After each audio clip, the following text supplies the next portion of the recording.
Hello friends. So in this video, we are going to start a new topic on transformers, that is the parallel operation of transformers. Now this is a video that a lot of you have requested, and specifically there is a subscriber called Ram who has been asking this for quite a long time. Therefore, let me dedicate this video to Ram. If you are watching, I hope that you will be happy with the videos that are going to follow.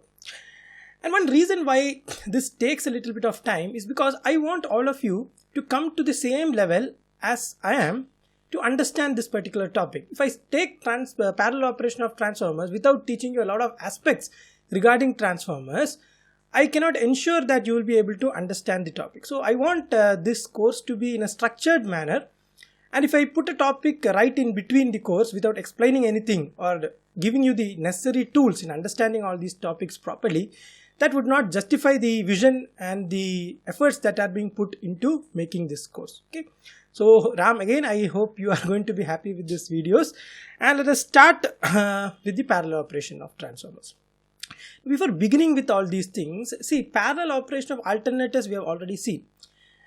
Compared to parallel operation of alternators, parallel operation of transformers is very direct. See, in an alternator, you are having elements like field excitation variation and prime mover variation and governor control. All these things is something that you can add to the system.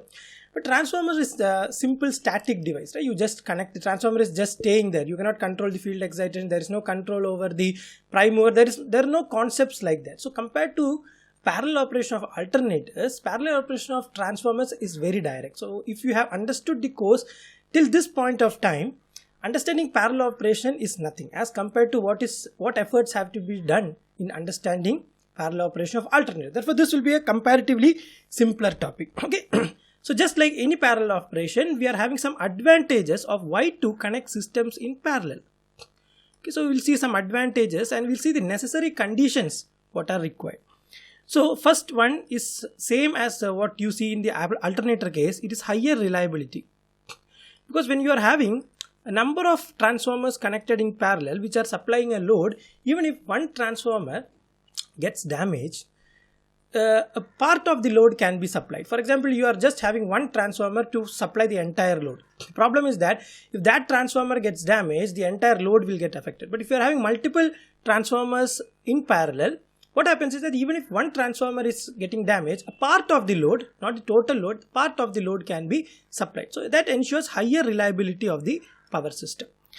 Second is an option for expansion.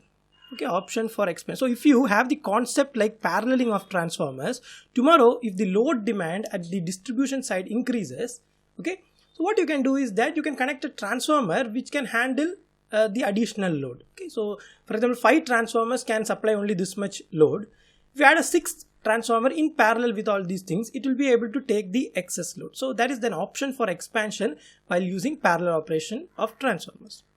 The third point here is that it increases the overall efficiency. So this is another topic we have already seen in the alternator case. For example, you are having a load demand of say 200 amperes. Okay, and not 200 amperes.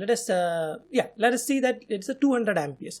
And your transformer, for example, you are having only one transformer and its full load current or the current at which it has maximum efficiency is around say 200 to 30 amperes, etc. So the transformer will work in good efficiency. For example, your load suddenly decreases say to 50 amperes or say 100 amperes. Now if you make the same transformer work in that condition, it's not a very efficient system, right? So it is better that you connect a number of transformers, say 50 ampere rated transformers in parallel. Okay, and when your load is say 200 amperes, you connect 4 transformers, and if your load is say 50 ampere, you remove the other transformers and you connect the single transformer. So this is the overall increasing of the efficiency of the system. You are using the system for what it is designed actually. So that is the increasing the overall efficiency of the system. Very similar to what you see in alternators. Now next is that it reduces the cost of the standby transformer required, transformers required. So in any industrial setup, you have redundancy. Okay, for example, there are requirement of only one diesel generator set. You are having 2 diesel generator set or even 3 diesel generator set, so that if one gets damaged, the other 2 can come into operation.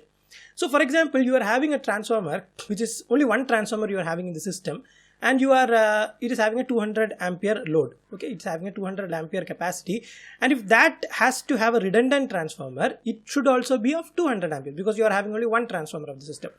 But for example, you are having 4 transformers which can supply 50 amperes each. The redundant transformer is also a 50 ampere transformer. For example, out of the 4, not all 4 will get damaged simultaneously, right? You are maintaining preventive maintenance and all these happen. So there is a chance that only one transformer will get damaged, or even if 2 transformers get damaged, if you want 2 redundant transformers, it will be just 50 plus 50, 100 amperes. 250 ampere transformers you can use. So that will reduce the cost of the standby transformer to be used in the power system considerably. And that is the advantage of connecting systems in parallel or transformers in parallel as such. Now, before starting with the actual parallel operation of transformer, there are some 2 conditions which you have to maintain. One are necessary conditions and one is desirable conditions. So necessary conditions, mandatorily it should be followed. Desirable conditions, if it is like that, it is better for the system. Okay, it is not a necessary condition, but these necessary conditions are must and you have to follow them. So the first necessary condition is that the voltage nameplate rating of the transformers must be identical. What it means is that, for example, you are having 11 kV but 22 kV transformer. So you can see that the transformer, the supply line might be a 11 kV transformer. Now if you connect a 415 by 230 volt transformer to that, see this voltage rating is only for 415 volt, right? And this is rated for 11 kV volt. So these are 2 different transformers with 2 different conductor size, different insulation size, etc. So to a 11 kV line, you connect 11 kV by 220 kV transformer, and to that same line you put a 415 volt transformer which is rated only for 415 volt. The chances are that this transformer will get damaged. The 415 volt transformer will get damaged. Therefore, 11 kV by 22 kV transformer is parallel with 11 kV bar 22 kV transformer. Now, the rating of these transformers might be different. Okay, that is not a case. The rating in the sense, the apparent power rating might be different because that is dependent on the load. So, but this voltage rating should be exactly the same. Okay, so you don't do this connection, you do this connection, 11 kV to 11 kV, 22 kV to 22 kV. So this is the first thing. The voltage nameplate rating of the transformer must be identical. The second point is much more important here, that is the dot polarity. The transformer must be connected. The transformer must be connected with correct polarity. If you have not seen the dot polarity videos, there is a video in this channel which explains this dot polarity concept in depth. So if you have not, if you have just need to brush up a little, you can watch that video. So for example, you are having a transmission line here. So you are having a phase and a neutral, okay, and you are having 2 transformers here.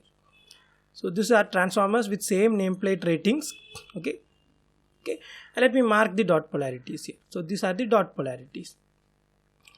So I mark the dot polarities, and this is the load side. Okay, so this is the load. So here somewhere the load might be there, and this is the supply. Okay, so look at how I am going to make the connection. So for example, I am connecting the phase of this transformer to the dotted end here. Okay, of the transformer 1. So this is T1 and this is T2. Okay, this is the primary and this is the secondary. Okay, so I'll just put this as say capital A, and this is small a.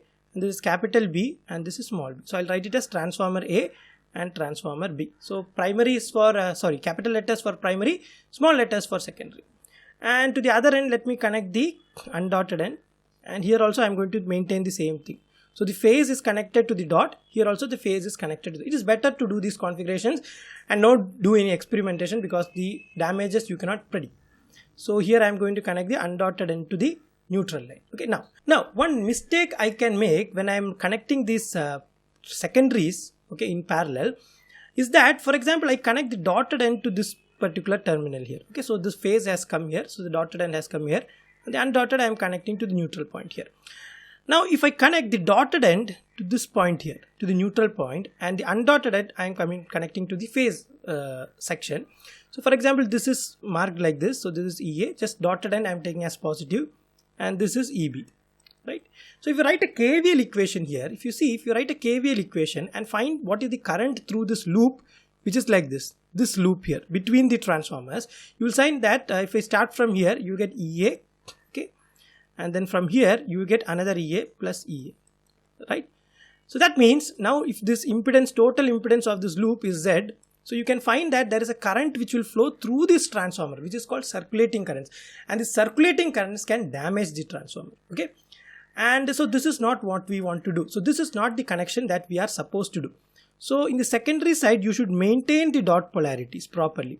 So the dots should be connected at the same line, okay? So in the phase line here, this phase line, what you can see here, this thing here, that should have a dot polarity. For example, I have connected the dot to the phase here, right? So here also I have to connect the dot to the phase, and the undotted I have to connect to the other side. So for example, here I had connected the undotted to the phase, okay, and the dotted to the neutral side. Here also I have to maintain the same thing. So anyway, you have to maintain the dot polarities properly. So the dots are connected together in the parallel line, and the undotteds are connected together in the parallel line, okay? Now another important thing in the necessary conditions of the transformer is in regards to three-phase transformers, okay? Now in three-phase transformers, you know that there is the concept of phase sequence, okay? So that also has to be maintained. The phase sequence, okay, of the transformers to be connected in parallel have to be same, okay? So for example, you are having a three-phase line here, okay? So this is A, B and C. So A phase, B phase and C phase. Let us take a delta-delta configuration. So this is a delta-delta configuration I am doing here. So this is the primary side, first transformer. So this is TA, and here you are having the load line, okay? So let me connect let this be the A phase, B phase and C phase, and let's mark the dot polarities here in delta connection. And here also you are having A, B and C. You can mark the dot polarities as per the delta connection here. So I am connecting the A phase to the A winding here, okay, and the B phase, let me connect it to the B winding here like this, okay, and the C phase, let me connect to the C winding. So one transformer I have connected here. Now the A phase winding, let me connect it to this portion here, okay, this wire connection here. So this becomes A phase now, okay, and this becomes the B phase now. So B phase I am connecting to the second line, and this becomes the C phase now, okay. So now this line will have a value of V angle 0. For example, ABC sequence, this is V angle minus 120 and this is V angle minus 240. So at this particular line, any transformer which comes should have the A phase only here. You should not go and connect the B phase to this A phase. Why? At this point, you want to maintain the potential difference between the transformers to be 0. Because if the potential difference is not 0, what will happen? There will be circulating currents within the transformer, just like alternators, okay? So now let us take a star-star transformer here. So let me draw a star-star transformer quickly. So this is one primary and this is the secondary for the transformer B. So this is transformer B. So this is A phase, B phase winding, C phase winding.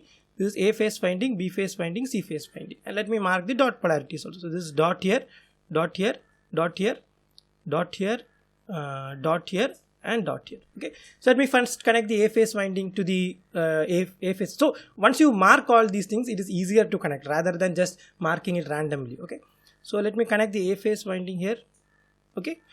And let me connect the B phase winding here, okay? And this is the C phase winding here. Now, because I have connected the A phase to the A winding, here in the secondary side also the A phase winding will have the same voltage, which is the A phase voltage, right? Now at this point, where is the A phase now? Now this is the line which represents the A phase. So A phase now I have to connect for the secondary of the second transformer to the A phase, which I have already defined here. Similarly, B phase I have to connect it to the B phase, and C phase I have to connect to the C phase, so that the voltages at these points are exactly maintained the same value, and thereby there is no circulating current within the two transformers here, within the two transformers. Now for example, if this was the B phase winding, that also can happen. If this was the B phase winding where C is now, so this winding would have got connected to the B phase, okay? So depending upon how you connect the primaries, okay, that is how you have to determine how to connect the secondaries. For example, in primary, this was the A phase here, this was the A phase. So corresponding A phase from here, I have to connect it to the A phase at the load side. Okay, so that is very important. The maintenance of dot polarity and the maintenance of phase sequence for three-phase transformers is very, very important to avoid what? To avoid circulating currents within the transformers. Okay, now the most important thing I've told you here is that we are told about phase sequence, and the fourth point is phase displacements. Now I've already told you, depending upon the transformer connections, star star, delta delta, star delta, delta star, you are having different phase displacements in the secondary side also. Okay, so that is the fourth point here. The phase displacements between the secondaries of both transformer must be 0. That means if, for example, one transformer, the secondary has 0 degree, the second transformer also it has to be 0 degree, not 180 degree. For example, one transformer it is plus 30 degree. The second transformer secondary also should be plus 30. Minus 30 means minus 30. 210 means 210. 150 means 150 degree. Okay, so that we will see now. So what it means is that the transformer must belong to the same phasor group. Belong to the same phasor group. Okay, so this is why I took so much long to come to this topic of parallel operation, because to understand this parallel operation properly, you should have a knowledge about the phasor groups of transformer. Now till now we have seen a lot of phasor groups. So now two basic phasor groups. So one was phasor group 1 and the other was phasor group 2. Okay, so in phasor group 1 you are having 0 degree and 180 degree. Right, 0 degree and 180 degree. And for 0 degree you are having star star configuration, delta delta configuration, and delta zigzag star. Right. If you have not seen these videos, please go and watch them. And for 180 degree also you can have star star, delta delta, and delta star transform. Okay, and in phasor group 2 you are having plus or minus 30 degree and 180 plus or minus 30 degree. Right. These are the two phasor groups at the secondary side. Right. So here you are having star delta, delta star, and star zigzag star. So 180 plus or minus 30 also you are having star delta, delta star, and star zigzag star. Okay, so now the question comes, how can you make things parallel? So a star star config, for example, you are having, somebody tells you, you are having transformer A which has a star star configuration of 0 degrees and transformer B which has a say delta delta configuration of 180 degree. Okay, they will ask you, can you do it in parallel? What you have to tell is that at this point they cannot be done in parallel. Okay, because you have connected the delta delta in such a way that the phasor displacement is 180 degree. So you can tell them, because they are in the same phasor group, they can be connected in parallel, but you have to change one of these windings in such a way that these two values become exactly the same. So what you do, you change the delta delta configuration. That you can easily do. You can just change the windings connections and the delta delta will become delta delta 0. Delta delta 180 can become delta delta 0. And now these two can be parallel. Or what you can do, you take the star star 0 and you convert it into star star 180 and then these two can be parallel. Okay. Similarly, in this portion here, for example, you are having a star delta plus 30 and you are having a delta star of minus 30. Okay, it can be a star delta minus 30 also. If they ask you whether you can do a parallel now with this connection, you have to tell no, it cannot be done parallel at this configuration, but you can change the winding of this delta star connection, which you have already seen. The delta star conversion, you convert it into plus 30, delta star minus 30 you convert into plus 30 and then you can do it parallel. Or the star delta you convert into minus 30 and then you can connect them into parallel each other. So the basic thing here is that transformers of the same group can be parallel with each other. Now, for example, if somebody asks you, I am having a star star transformer of 0 degree connection and I am having a star delta transformer of minus 30 degree connection. Can I do this parallel connection? The answer is no. In no way the star star can become a minus 30 degree connection, and in no way a star delta can be a 0 degree connection. You cannot change the star delta and then that minus 30 will become 0 degree. The star delta can become plus 30, minus 30 and 180 plus or minus 30. That's it. and the star-star connection can become 0 or 180 degrees. Therefore, transformers from different phasor groups cannot be connected in parallel with each other. Okay, so that is an important point. The transformers from different phasor groups cannot be connected in parallel. And this is very important. Usually in interviews or competitive exams, they might put scenarios like this. They will ask you, a star-star connection is there 0 degree and a delta-delta connection is there 180 degree. Can you do them in parallel? So the correct answer, what they expect is that at that configuration you cannot connect them in parallel, because then there is a phase displacement and your transformer will have circulating currents. But you can either convert the star-star to 180 degree or the delta-delta to 0 degree, and then you make your connection. So theoretically the parallel connection is possible, but you have to maintain that phase displacement between these two secondaries to be equal to 0. And if somebody asks you, can you connect a star-star and a delta-star in parallel? The answer is no. You cannot do that. If they ask you why, because there is no way you can bring that phase displacements exactly to be the same value in these two transformers. Okay. So today what we have seen the advantages of the parallel operation of transformers. Then we have seen 4 necessary conditions which you have to maintain while connecting transformers in parallel. Out of that, first one was to maintain the same voltage ratings of the transformer. The second point was to maintain the dot polarities while connecting the transformers in parallel. Third one, in 3-phase transformers, not only the dot polarity, you also have to maintain the phase sequence of the transformer. That means if the secondary of the first transformer is having ABC sequence and you connect them to a transmission line, the secondary of the second transformer, which is to be parallel, that also should maintain an ABC sequence when you are connecting it to the transmission line. That means the A line of the distribution side should have only A phase, B line should have only B phase, and the C line should have only C phase. Okay, if you do the other way around, circulating currents will flow and your transformer will get damaged. In fact, the transformer will instantaneously burn down. That is the thing. Okay. And the fourth important point was that the phase displacements between the secondaries of the two transformers should be equal to 0. That means there should be no phase displacement. That means the phasor groups, transformers under the same phasor group can be connected in parallel. That's it. Transformers of different phasor groups cannot be connected in parallel. In the same phasor group itself, if you are having different phase displacements, you have to change the connection of one of the transformers and suit it to the other transformer. Okay, so these are the 4 necessary conditions of the parallel operation of the transformer. So I hope you have liked today's video. We are just starting with parallel operation of transformers. Maybe we will do 1 or 2 videos to understand the other concepts as well. So if you like this video, please like, share and subscribe the channel, and do please recommend these videos with your friends, because this channel has a lot of courses like engineering circuit analysis, DC machines, synchronous machines and transformers is running. And the vision of this channel to bring these videos to a larger audience will be only fulfilled if you share them. Okay, so please do share and subscribe the channel. Until I see you in the next video, it's me Varun signing off, and have a great day. Thank you.